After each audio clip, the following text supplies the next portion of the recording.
WADR,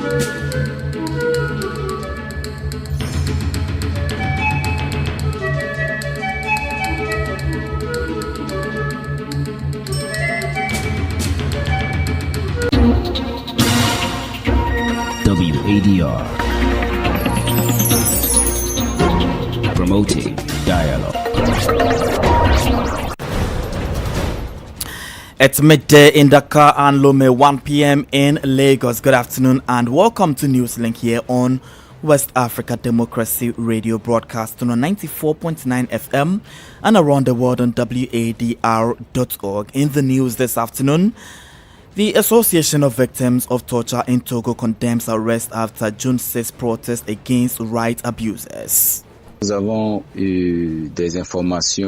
have received consistent reports indicating that the young people arrested and taken to the anti-gang brigade in Joli are being subjected to torture and beatings. Relief in Mali as Codem's Alassane Abba regains freedom after nearly a month of detention. The coalition of opposition parties in Liberia criticizes lawmakers' arrest and alleges a political witch hunt. And former Ivorian President Laurent Gbagbo vows to fight for restoration of political rights following his removal from the electoral roll. We are here in Côte d'Ivoire. We know each other. Some people just talk and talk. They go from one TV show to another, speaking endlessly. Be careful. You are going too far. Be careful. You are really pushing the limits. Enough is enough. Please stay with us for details of these stories and more. Christopher Aticho with Newslink. Many thanks for joining our broadcast and a warm welcome to our listeners in the Gambia, Ghana, Liberia and Sierra Leone. The media edition opens in Côte d'Ivoire as former President Laurent Gbagbo has vowed to fight for the restoration of his political and civil rights after being removed from the electoral roll. He made the declaration on Saturday, June 7, during a rally held in Port-Bouin, Abidjan. The founder of the African People's Party Côte d'Ivoire PPACI described the move as a political maneuver aimed at excluding him from the presidential race. Sankule Janko reports. Before the crowd of enthusiastic supporters, Laurent Gbagbo denounced what he called an unjustified exclusion from the upcoming presidential election. Struck from the electoral roll, the former president said he would fight relentlessly to have his civil rights reinstated. Today I'm 80 years old and I can no longer compromise my dignity, and we still haven't been given a chance. If I'm still standing, it's because I'm fighting. I try to endure the blows, but I also try to give back. According to the PPA-CI leader, his removal from the list is a result of the calculated political strategy aimed at silencing prominent opposition voices. We are here in Côte d'Ivoire. We know each other. Some people just talk and talk. They go from one TV show to another, speaking endlessly. Be careful. You are going too far. Be careful. You are really pushing the limits. Enough is enough. With just 4 months to go before the election, the exclusion of several opposition candidates is casting a shadow over the electoral process. Tensions are rising in Abidjan, with calls for mass mobilization growing louder. And that's Abidjan correspondent Marcel Aristoble's report, voiced by Sankule Janko. Meanwhile, the Democratic Party of Côte d'Ivoire, PDCI, has announced it will stage a nationwide protest on Wednesday, June 11, 2025, beginning in Abidjan at 9 a.m. The decision was confirmed during a press conference at the party's headquarters over the weekend. While the exact route has not been disclosed, party spokesperson Bledume Sumaila said consultations are ongoing with police authorities to ensure security during the demonstration. The march is in response to the Independent Electoral Commission's decision on June 4 to remove PDCI's presidential candidate Tijani Chiam from the 2025 electoral roll. The party has described the move as unfair, abusive and hasty, arguing that the IEC did not respond to the original timeline for the final proclamation set for June 20. The PDCI has taken the matter to the United Nations Human Rights Committee, citing the refusal to issue Tijani Chiam's nationality certificate. Despite the setback, the party maintains that Tijani Chiam remains its presidential candidate. In Mali, there seemed to be a relief among relatives of Alassane Abba following his release last week. The Secretary General of the Convergence for the Development of Mali, CODEM, was arrested on May 8 at his home by armed men claiming to be gendarmes. His arrest came after he publicly criticized the dissolution of political parties. No official details has been provided about where he was held or under what conditions. Emoedit reports. Alassane Abba returned to his family on Thursday evening after nearly a month in secret detention. His release was confirmed by his relatives, who declined to comment on his health or the conditions of his incarceration. Known for his outspoken views, Abba had openly condemned the dissolution of political parties and called for a swift return to constitutional order. His release has brought immense relief to his family and political allies. Here is the Vice President of the Convergence for the Development of Mali, CODEM, Ibrahim Asako. It's a wonderful thing. We are truly happy that he has been released and reunited with his family in good physical and emotional condition. It brought us great joy. He is a man of conviction, someone who stands firmly for the truth. I believe this experience won't shake his resolve. If anything, it will only strengthen his stance. Also released was Abdul Karim Traore, popularly known as EXO, the Vice President of CODEM's youth wing, who was abducted shortly after publicly denouncing Abba's disappearance. Their release follows calls by several human rights organizations, including Human Rights Watch, which had raised concerns about a growing pattern of enforced disappearances and political repression in Mali. The organization described these arrests as part of a broader crackdown on figures critical of the current transition. Meanwhile, El Bachir Cham, a close associate of former Prime Minister Moussa Mara, remains missing. Authorities have yet to issue any public statement regarding these arrests.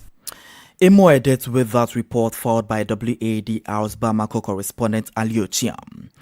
Crossing over to Togo, the Association of Victims of Torture, OSIWA, is raising concerns over the arrest of several young people during the June 6 protest in Lomé.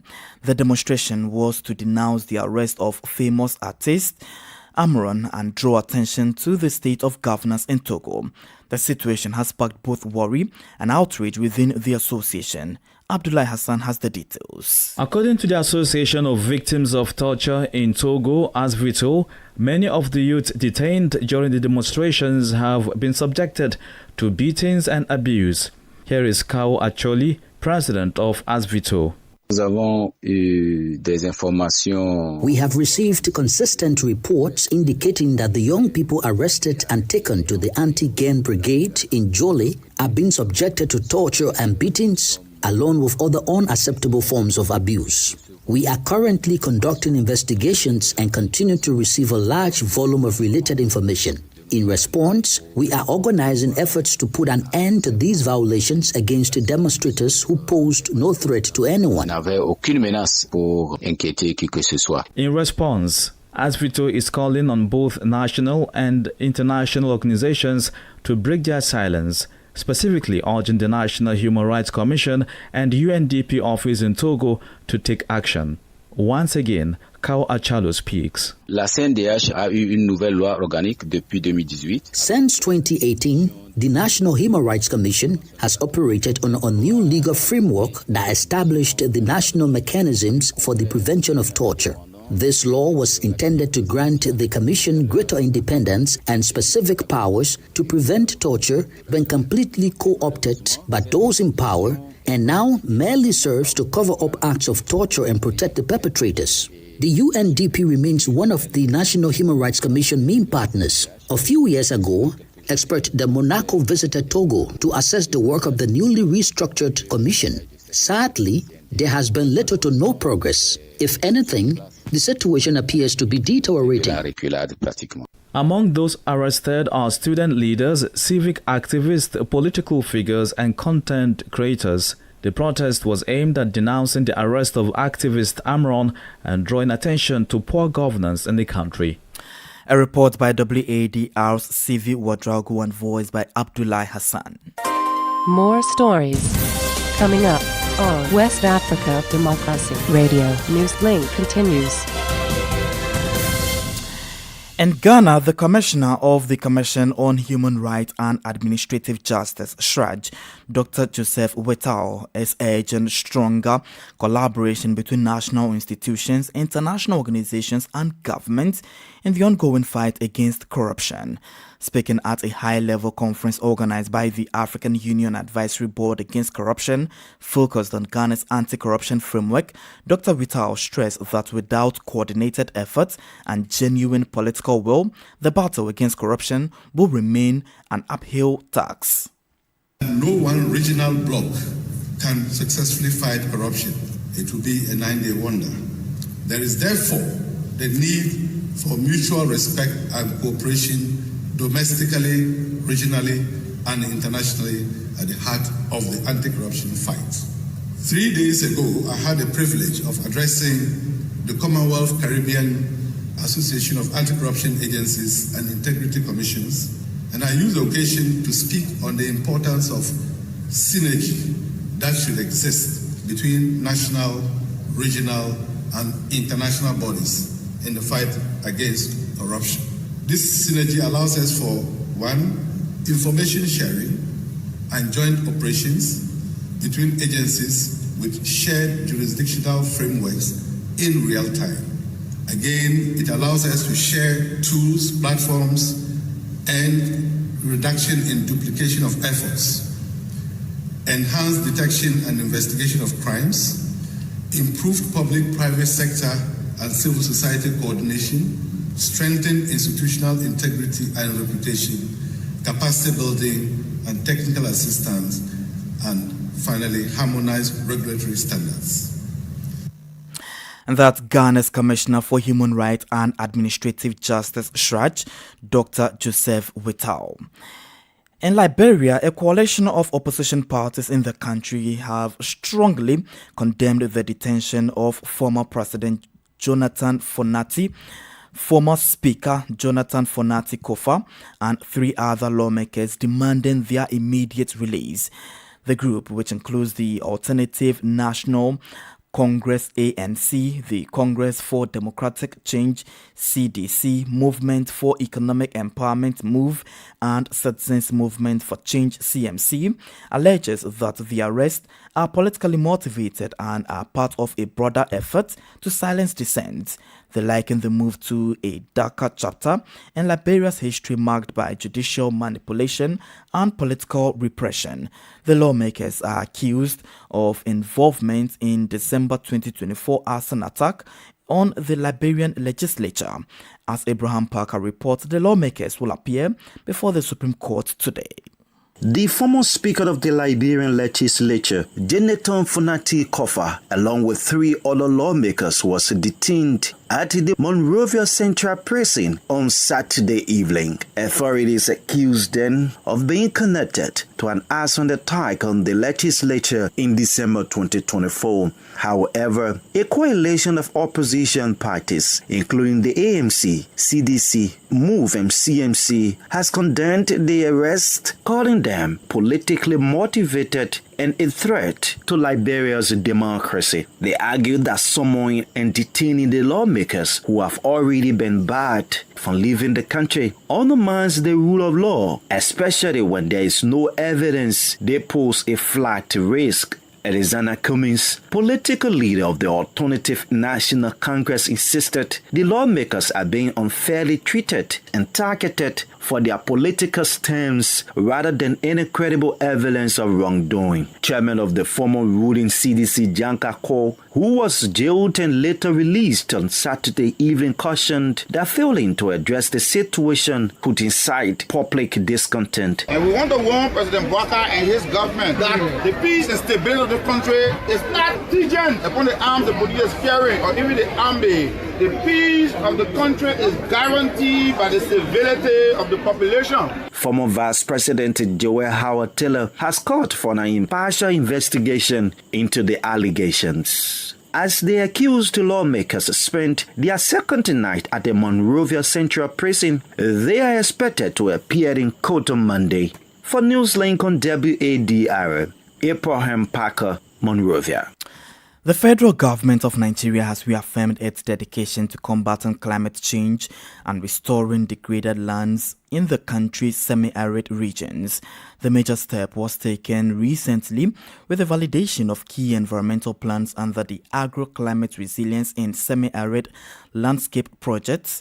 And as WADR's reporter, correspondent Yechenu Sasetu brings you details, with a high-level meeting held in Maiduguri. At a strategic session held in Makurdi, Benue State, the Nigerian federal government, through the Ministry of Water Resources and Sanitation, reiterated its commitment to climate action and environmental sustainability through the AgriSal project. Representing the minister, Professor Joseph Otiev, was the permanent secretary, Richard Filangwa, who emphasized that the validated documents are more than just technical reports. This strategic catchment management plans at the federal level would also align with catchment management plans at the macro level at the sub-regional for our planning and our investment to be well articulated, well purposely guided, and easily identifiable. Also speaking at the hybrid event was Dr. Abdulhamid Umar, the National Project Coordinator of AgriSal. He highlighted the significance of the validation exercise in ensuring the project's success. It is expected that our focus should cover both adaptation and mitigation measures across the project areas for sustainable development in the implementation of the catchment management plan. From the World Bank's corner, task team leader and senior environmental specialist Dr. Joy Iganya Agene emphasized the importance of the plans in shaping future investments and guiding environmental policy. This is one of the deliverables of AgriSal that will speak to sustainability and will speak to planning when it comes to the issues of integrated landscape management in Nigeria. The strategic catchment management plan covers Wasi, Taraba, Shemankar and Ngada West regions spanning 5 states: Katsina Ala, Nasarawa, Taraba, Plateau and Benue. For WADR, Yechinu Sasetu in Abuja. You're still listening to Newslink here on West Africa Democracy Radio, broadcasting on 94.9 FM and around the world on WADR.org. We're also live on Facebook at WADR English Service, as well as YouTube at WADR News. Here's a reminder of our top stories. Association of Victims of Torture in Togo condemns arrest after June 6 protest against right abusers. Relief in Mali as CODEM's Alassane Abba regains freedom from after nearly a month in detention. And the coalition of opposition parties in Liberia criticizes lawmakers' arrest and alleges a political witch hunt. And former Ivorian President Laurent Gbagbo vows to fight for restoration of political rights following his removal from the electoral roll. Still ahead in the news, we have the press review, guest interview, and sports news. Please stay with us. Fresh and breaking news all the time. Hear it first as the news breaks, only on West Africa Democracy Radio. Newslink continues.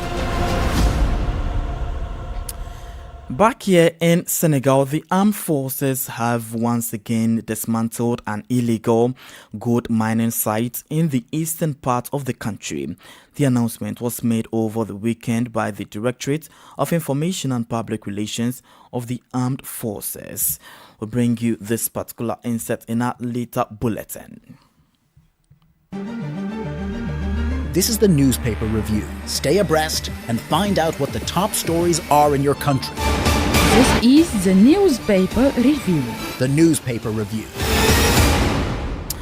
It's Monday and today's press takes us to Nigeria, where Yechenu Sasetu is on standby with the headlines from major dailies. Hello, these are the stories making the headlines, beginning with Vanguard newspapers. The major story is on foreign travel. Nigerians cut spending on foreign travels by 30%. Aviation experts cite naira depreciation, inflation as major causes. Another story is on how Boko Haram attacked Burattai's convoy in Borno. On the economy, President Tinubu shares on why borrowing $24.14 billion is inevitable. Moving over to The Nation, beginning with politics, as a former presidential candidate says no single party can defeat Tinubu in 2027. And federal government assures farmers of security support. Also, Nigeria partners Australia to train mining experts. Now let's move to This Day newspaper, beginning with politics as well. Following public snub, Tinubu welcomes political son Sanwo-Olu back into family. Sanwo-Olu is the Lagos State governor currently. But the ACF criticizes Tinubu for prioritizing 2027 re-election campaigns over national issues. The ACF is Arewa Consultative Forum. It is also a season of political party defections, with the latest being the defection of Governor Umoeno of Akwa Ibom State from People's Democratic Party to the All Progressives Congress. And this story says Eno's defection, the excitement, anxiety, and expectations. There is also a story from a health expert advising on how to reduce treatment cost for sickle cell. And over to Guardian. Concerns uncertainty as APC defection train heads south-south, and that's in politics. But the economy side shows boldly how businesses leverage price adjustments to rein in FX losses, clean books. And in sports, Victor Osimhen rejects Al Hilal's £25 million offer, but open to Man United move. And here is something from the entertainment side. Rema tells D'banj, if you never existed, I won't exist. Well, it gets serious in Abuja as we move to Punch newspapers.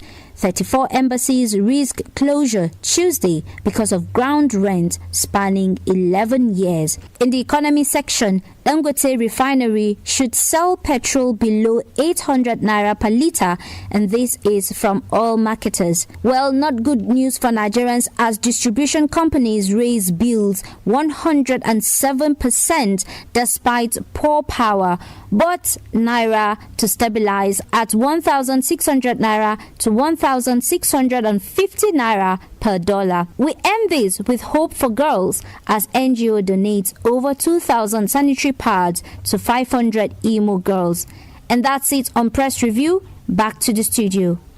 Thank you very much, Yechenu Sasetu, with the Press Review.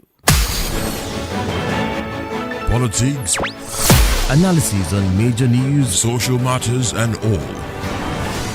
This is A Guest. Our guest this afternoon is a Liberian political analyst, Abdullahi Katiamba. He speaks about the brewing tensions between the coalition of opposition political parties, the ruling party, and the justice over the arrest of high-profile lawmakers over the weekend. As an observer, Katiamba says, like him, experts and citizens alike are calling for transparent and fair processes to calm tension across the country. He warns that there is a lot at stake. This issue has been looming over Liberia for some time. The capital got burned, and there was a demand for investigation. There was a demand for understanding exactly who was responsible for this. And for some reason, the whole political process about the Supreme Court decision overshadowed that. And then there was initiative. So I think people are, the government said they believe that these people were behind it. They have sufficient evidence, overwhelming evidence, according to the Inspector General of the Police. So our hope is that we want the process to be free and fair. It is the legal process. That is the system in our country. The only hope is that it is not politicized, it is not weaponized, the legal system is not weaponized to score political goals or to achieve political ends. But we want to watch the process and see where it leads. It is too early to reach a conclusion on what is the process going to be free and fair, what is politically motivated. For me, it is too early. It is the same legal process that passed a verdict in favor of Kofa recently, that he's a legitimate speaker. So let's give the process a chance to work itself out. If there's something alarming and concerning, I think there'll be many voices will be raised.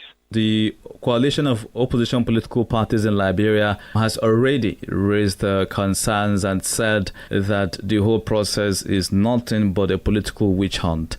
First of all, that interpretation what you made is removed before. It's subject to a lot of debate, even in the legal community in Liberia. So I won't hang on that. There have been lawmakers who have been arrested in the past. There have been judges who have been arrested in the past. So I don't want to hang on it. But the point is, even if it is political, it's politically motivated, we would not know at this stage. Instinctual reaction. If you arrest the opposition leader, it's politically motivated. That is clear. I mean, even the UP made the same statement against the CDC government when they're in power. So the opposition will make the same statement. So I don't think there's a basis to judge the merit of a case. I think the legal process, it is so early for me. They have the right to think it's political. Maybe they know something I don't know. For what we know at this point, there's no way I can tell it's politically motivated. This is an investigation that everybody knew was going on. If the government doesn't have a case, then the opposition leaders will win. It is in the interest of our country that this is fair and transparent and go through the legal process, not a political process. If the political process is not good for the country, it's not good for the government. It's not good for anybody in the country. The issue now is the general public. I'm concerned about the general public seeing this process as free and fair, because this public is less interested in the politics and more interested in our day home. Let me ask at this point, since President Boakai came to office, it's been one allegation to another, from right abuses to corruption and the issue of poor governance. It's been a whole lot, including the clash or conflict of interest between the executive and the legislature. And I'm asking Mr. Abdullahi at this point, what is at stake? The progress, the sacrifices made to reach this point is at stake. Everything is at stake because we are just a post-conflict nation. So anything that is done to derail the peace, the hard-earned peace will gain, it will be a major destabilizing factor. So I think everything is at stake. I think President Biden has come into power.